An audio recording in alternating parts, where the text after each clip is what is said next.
Emil Brunner, teólogo reformado suizo, fue uno de los principales contribuyentes a lo que llegó a conocerse popularmente, aunque de manera inexacta, como neo-ortodoxia, que se oponía a la teología protestante liberal de finales del siglo XIX y principios del siglo XX.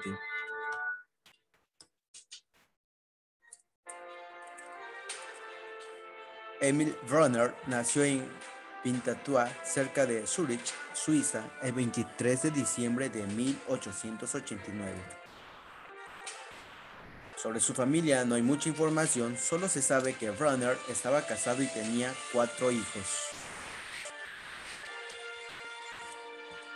Después de completar la educación inicial en Gymnasium de Zúrich en 1908, realizó estudios avanzados en las universidades de Zúrich y Berlín, recibiendo el título de doctor en teología de la antigua institución en 1913.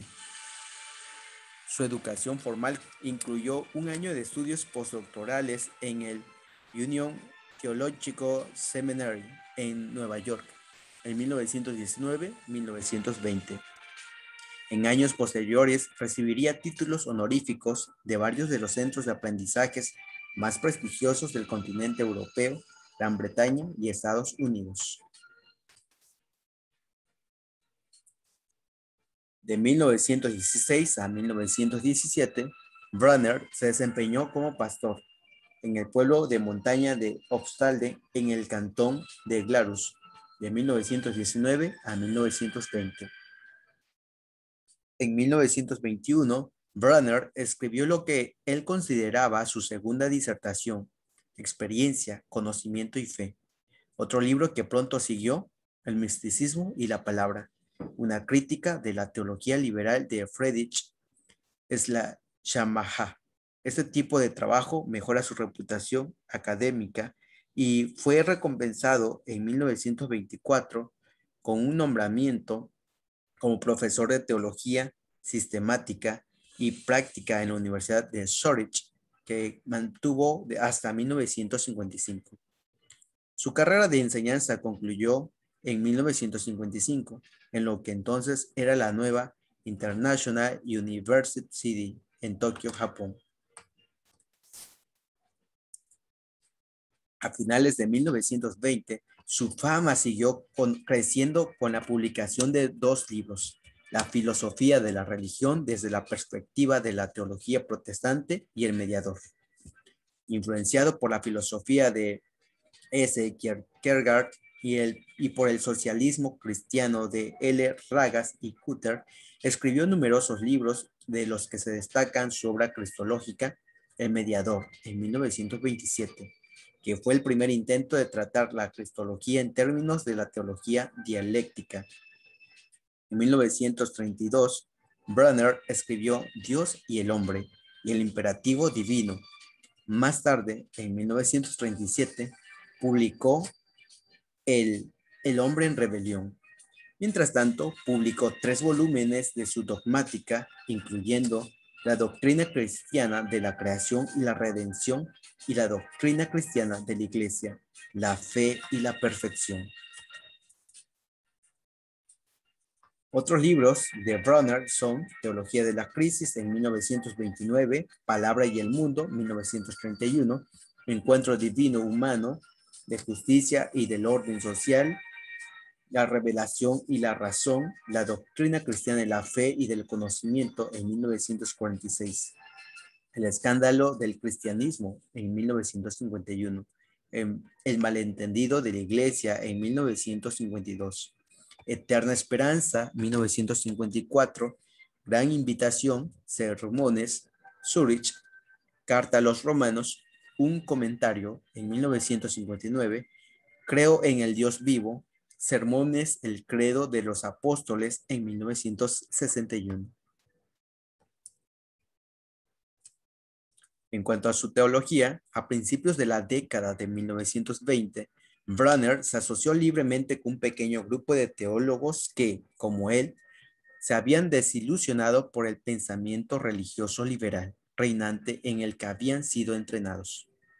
El grupo, que incluía a Karl Barth, Edward George Mears y Rudolf Bultmann iba a iniciar una revolución en la teología protestante, despertados a las deficiencias del liberalismo por la catástrofe de la Primera Guerra Mundial y horrorizados en particular por la noción generalizada del progreso humano.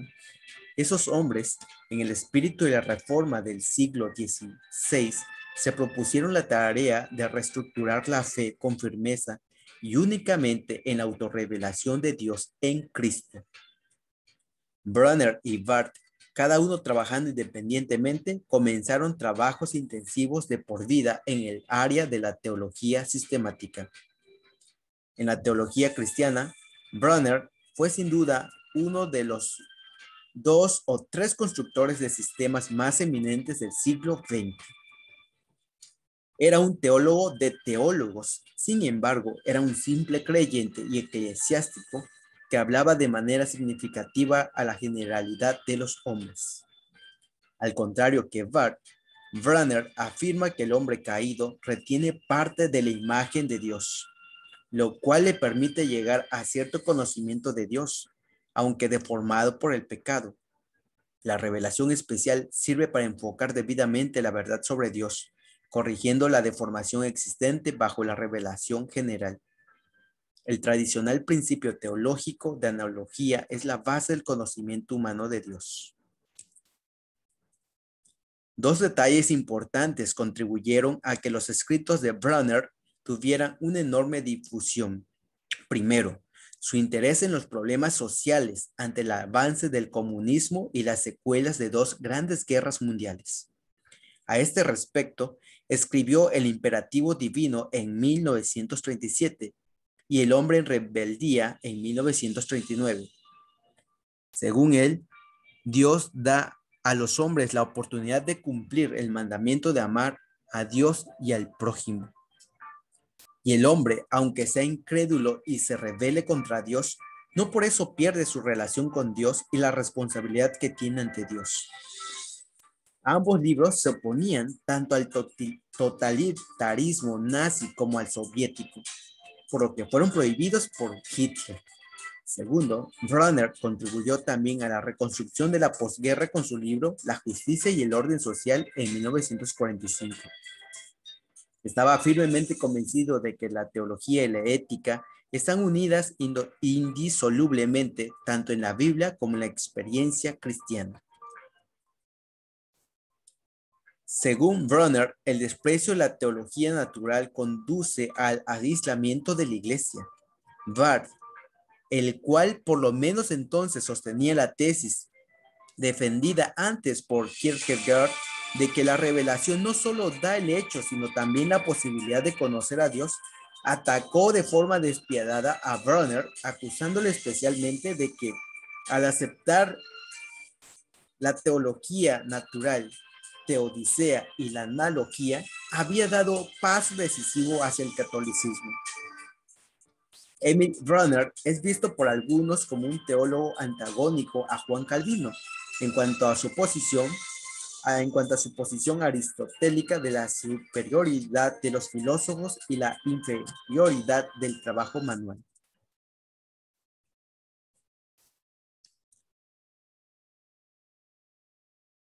En un viaje de retorno desde Europa a Japón, Brunner sufrió una hemorragia cerebral y posteriormente una discapacidad física, lo que debilitó su capacidad para trabajar de forma productiva.